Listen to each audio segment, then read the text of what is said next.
ব্রাহ্মণবাড়িয়ার কসবায় Kabir Ahmed Bhuiyan double motorcycle football টুর্নামেন্টের শুরু হয়েছে।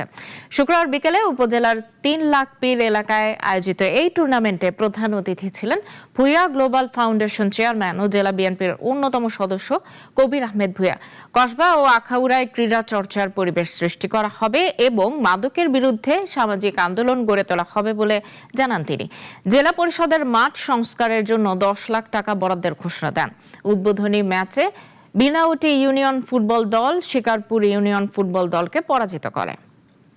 স্টেডিয়ামগুলোর এইগুলো সম্পর্কে অন্য কেউ জানতো কিনা জানি না, কিন্তু আমার দরখাস্তের কারণেই আপনি খেয়াল করবেন, আপনাদের কাছে এটার সরকারি যে আমার কাছে চিঠি এসেছে, এইখানে ওই দরখাস্ত মধ্যেই সরকারি নোটিশের মধ্যে আমার নাম উল্লেখ করা আছে। অর্থাৎ আমার দরখাস্তের আলোকেই এই স্টেডিয়ামগুলো হচ্ছে।